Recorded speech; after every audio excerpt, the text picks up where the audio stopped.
Bonne journée pirates, j'espère que vous allez bien. Moi ça va bien, je suis content de vous retrouver pour ce que vous appelez, c'est vous qui avez trouvé l'idée, je suis jaloux, j'aurais pu la trouver moi-même, les vidéos de haute valeur du matin. Vous apprenez beaucoup de choses, ça vous donne la grinta et ça vient en complément des lives de 12h30 où je réponds à vos questions. Vous êtes un groupe de pirates, vous intervenez sur le groupe Facebook, vous intervenez en commentaire de ces vidéos, vous êtes soudés, vous partagez ce que vous apprenez dans les formations, vous aidez à les mettre en pratique et ça c'est merveilleux quand il y a un bébé pirate qui arrive dans le groupe. Vous savez qu'ici on est un groupe où on apprend à gérer les crises de couple. Si vous êtes en couple depuis 5, 10, 15, 20 ans, c'est normal d'avoir une crise de couple. Vous savez qu'il y a des personnes autour de vous, des cousins, des amis qui ont divorcé. Ben vous, non, vous avez la chance d'être tombé sur ce groupe. Vous êtes des bosseurs, vous pensez les formations, vous pensez les coachings, vous faites aider par les autres pirates pour comprendre tous ces phénomènes de crise et de couple. Vous me dites, jamais j'aurais cru que ce soit aussi compliqué d'être en couple. Le couple, c'est la chose la plus compliquée au monde parce qu'il y a tout qui arrive au milieu, le travail, les passés, le papa, la maman, la famille, l'argent. Donc c'est un truc super compliqué, c'est beaucoup plus compliqué que le simple boulot où on va faire une activité et on revient à la maison et on prend de l'argent. Ben là, c'est pas du tout le cas. Et pourtant, on se forme beaucoup pour le travail, mais pas pour les couples. Ça m'a toujours dépassé. Mais en tout cas, c'est pas grave, vous êtes là, vous récupérez, et vous devenez incontournable pour votre conjoint parce qu'il n'y a pas beaucoup de personnes qui bossent sur leur couple. Il y en a évidemment quelques-uns, mais tout le monde n'est pas pirate. Et vous allez éviter cette séparation puisque quand on travaille bien, on est payé, et quand on travaille mal, on le paye. Voilà. J'adore cette expression, c'est un peu le leitmotiv des pirates, et donc on va en parler. Aujourd'hui, on va parler de couple et d'influence culturelle. C'est vrai que je vous en parle régulièrement en coaching, mais pas souvent dans ces vidéos et pas dans les vidéos haute valeur du matin. L'influence culturelle, c'est important. Hein, c'est une influence culturelle, sociétale aussi, sur les couples. Et quand l'influence culturelle et sociétale sur le couple change, eh bien, votre façon de vivre le couple va changer. Et peut-être que votre conjoint aussi a changé au bout d'un moment parce que ses attentes liées à la société a changé, la dynamique interpersonnelle que vous aviez, puisque on dit « Oh, j'ai vu sur Instagram que tout le monde divorce, donc moi aussi je vais divorcer ». Donc l'interaction culturelle et sociale va vous affecter et va affecter votre couple et notamment la façon dont vous allez communiquer, évidemment comme vous allez exprimer votre affection aussi et comment vous allez vivre votre responsabilité au sein de la relation. Comme vous le savez, les facteurs culturels vont vous aider à dicter souvent les rôles, mais aussi les attentes traditionnelles parmi les sexes, en fonction de la tradition et de la société. Eh bien, ça peut varier, mes pirates adorés, considérablement. Eh bien, votre couple aujourd'hui, il a été confronté évidemment à la fin de la phase de sécurisation, qui est suivie de la phase d'exploration où votre conjoint va voir si l'herbe n'est pas plus verte ailleurs. Mais ces dernières années, le couple a vraiment beaucoup diminué. On est passé d'un couple fonctionnel qui était fait pour se nourrir, se loger, avoir des enfants, les deux travailler ou un seul travailler. Aujourd'hui, le couple doit aussi apporter du réconfort, du bien-être, du développement, ce que l'on n'a pas fait pendant la phase de sécurisation, mais les phases suivantes, notamment la phase de grande intimité, est faite pour ça. Donc le couple aujourd'hui a changé et l'influence de la culture changeante va évidemment faire que la philosophie parentale a changé, le choix du partenaire a changé, on parle de pluralisme, de trouble, on parle de, comment on appelle ça, de polyamoureux, enfin bref, on est un peu perdu, hein, dès qu'on n'est pas bien, on cherche une nouvelle façon d'être en couple, je suis pas bien dans mon couple culturel, je vais changer de couple. Donc finalement, les attentes de votre conjoint concernant le mariage, la vie de famille, tout ça, n'a pas résisté à la pression. Évidemment, les normes traditionnelles, finalement, aujourd'hui, ne sont plus respectées. L'essor de la mondialisation, notamment, a introduit dans les couples des normes culturelles diverses, avec un mélange de traditions, de valeurs, de cultures, etc., qui se traduit souvent, certes, par une croissance personnelle, une connexion émotionnelle plus forte, mais aussi un grand désarroi, parce que parfois, quand arrive une crise, on ne sait plus gérer, parce que les différences sociétales et culturelles font qu'au moment d'une crise où c'est difficile, on se perd. Tant que tout va bien, qu'on est en phase 2, eh bien, c'est plutôt quelque chose de positif, hein, des cultures différentes, des sociétés différentes, eh bien, il va falloir apprendre à les gérer au moment de la crise. Je suis plutôt pour les mélanges socio-culturels, je trouve ça magique, mais effectivement, il faut bien se rendre compte que au moment d'une crise, ça pose certains soucis que vous allez voir au fur et à mesure des formations. Donc l'évolution constante des rôles de genre, la représentation médiatique des relations qui a changé notamment avec TikTok, Instagram et compagnie, eh bien tout ça a remodelé les attentes et les expériences du couple qui font qu'au moment de la crise, quand on cherche des solutions, on dit «Ah mais j'ai compris, c'est parce que c'est ma sexualité qui est pas bien, c'est je ne veux plus vivre en couple, etc.» Et effectivement, on croit que le problème vient de cette façon d'être en couple. On cherche ailleurs, évidemment, dans les phases de retrouvailles, on s'aperçoit qu'on a fait une erreur. Donc les représentations médiatiques souvent établissent des normes irréalistes, c'est-à-dire qu'il y a des personnes qui peuvent vivre en polyamoureux, pourquoi pas, voilà, c'est génétique souvent, mais finalement on peut croire au moment de la crise que le polyamour c'est fait pour moi. Ou que l'homosexualité, ou la bisexualité, ou l'hétérosexualité, c'est fait pour moi, alors qu'avant, j'étais homosexuel et que maintenant, je deviens hétérosexuel, ou l'inverse.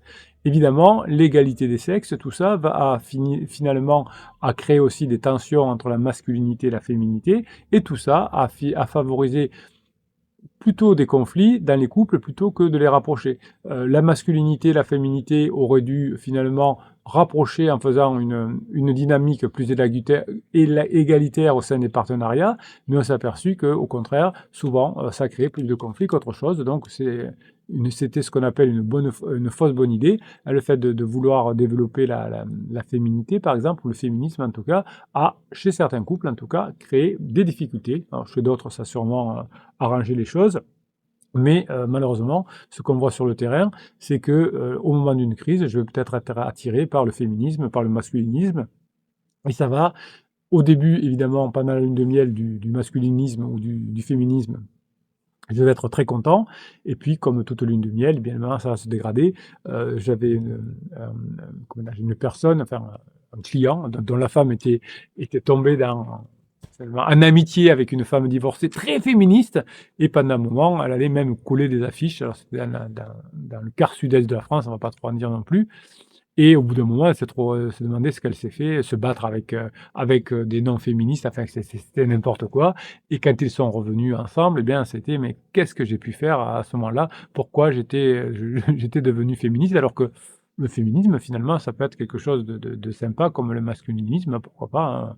On est un peu chauvin de son sexe, pourquoi pas, mais souvent ça peut faire du mal. En tout cas, pour cette criseuse, ça avait fait beaucoup de mal à tel point qu'aujourd'hui, elle ne veut plus entendre parler du féminisme, enfin aux dernières nouvelles en tout cas.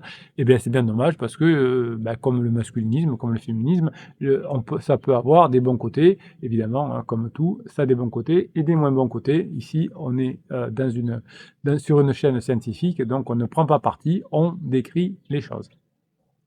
Donc les facteurs culturels et sociétaux qui vont influencer les couples sont pas mal au moment de la lune de miel pour faciliter la dynamique relationnelle, les expériences individuelles, et évidemment, les couples vont cultiver un environnement sympa pendant la phase de lune de miel, mais ça va être plus compliqué à la fin de la phase de sécurisation, puisque les valeurs communes et la compréhension mutuelle sera plus difficile quand il y a des cultures différentes et que finalement on est perturbé, que l'on est dans l'émotion, que l'on est dans le système amygdalien et qu'on n'est plus dans le préfrontal. Pendant la phase de lune de miel, quand on n'est pas forcément d'accord, on dit ah mais c'est normal, on n'est pas la même culture, on va s'y faire. Quand on est pendant la crise de couple, après la phase de sécurisation, on ne pense plus aux facteurs culturels, et en disant oui mais toi t'es comme ça, voilà c'est pareil, tes parents étaient comme ça, etc. Le facteur culturel devient intégré et devient une forme de défaut quand on s'engueule, évidemment pendant la phase de crise de couple. Donc finalement, les facteurs culturels jouent un rôle beaucoup plus essentiel dans la dynamique des relations qu'on le croit. Ça influence beaucoup les styles de communication, la philosophie parentale, hein, puisque par exemple en Afrique, on dit qu'il faut tout un village pour élever un enfant. Nous, en Europe, on est plutôt aujourd'hui, en tout cas avec les nouveaux couples, à élever les enfants à deux. Et donc effectivement, au bout d'un moment, ça peut perturber si par exemple, on a une maman d'origine africaine et un papa d'origine française, eh bien, les philosophies peuvent au moment donné créer des conflits au moment de la crise de couple. J'en ai marre de voir ta famille se mêler de l'éducation de notre enfant. Et l'autre personne qui dit je comprends pas pourquoi tu veux qu'on vive que tous les deux, on n'a plus rien à se dire en gros. Donc finalement, vous allez avoir des rôles différents dans vos relations et chacun va exprimer une forme d'affection. Ça va être sympa au début parce qu'on va découvrir des choses nouvelles pendant la phase de nouveauté. Quand on a quelqu'un qui a une influence culturelle différente, c'est-à-dire d'un autre niveau de vie, et bien plus haut ou plus bas, hein, peu importe. En tout cas, peu importe dans l'échelle de la société, on va découvrir des nouvelles façons de faire. Et par exemple, une fille ou un homme d'ailleurs élevé dans la bourgeoisie va trouver hyper sympa d'aller dans des rêves parties, pourquoi pas, avec des personnes qui de notre milieu. Et puis évidemment, au bout d'un moment, quand il y a une crise, ben, c'est beaucoup moins facile. Donc, pendant la lune de miel, les différences culturelles et sociales rapprochent finalement, et à la fin de la phase de sécurisation, ça peut diviser si on ne fait pas attention. Donc, les différences de culture au moment de la crise sont problématiques parce que les différentes cultures vont avoir des attentes différentes au moment de gérer la crise, et comme on n'est pas comme dans l'une de miel, on ne voit pas les défauts de l'autre, eh bien au contraire, on va se servir de la crise pour critiquer la culture de l'autre ou la société de l'autre, et on se dit, j'étais sûr que dans ta société, c'était comme ça et pas comme chez nous, et chez nous, c'est mieux.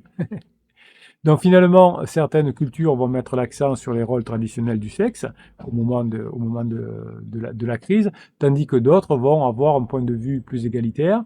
Pendant la phase de lune de miel, c'est plutôt sympa. Dans la phase de crise de couple, ça accentue les difficultés. Donc des discussions qui sont ouvertes sur ces attentes, évidemment, ne serviront à rien au moment de la crise, puisqu'on sera d'accord sur rien.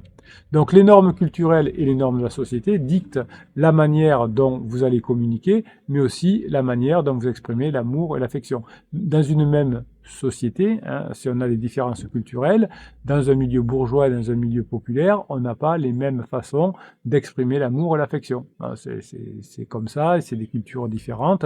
On est plus proche certainement dans les milieux populaires et on a plus de conflits dans les milieux populaires que dans des milieux bourgeois où c'est plus tiède. Donc quand on a deux cultures différentes, eh bien, au moment de la crise, ça peut faire des dégâts. Donc on peut être parfois dans des communications directes ou des communications indirectes, il n'y en a pas une mieux que l'autre, et tout ça peut conduire à des malentendus quand on n'a pas la même culture, si c'est pas correctement géré, et au moment des disputes, entre guillemets, de la phase d'exploration, eh bien ça peut créer des graves problèmes.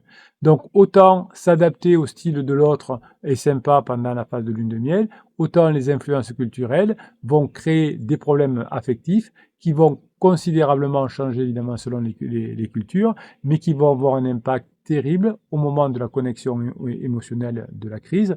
Les personnes ne seront plus d'accord. Les philosophies parentales aussi vont ressurgir encore plus au moment de la crise.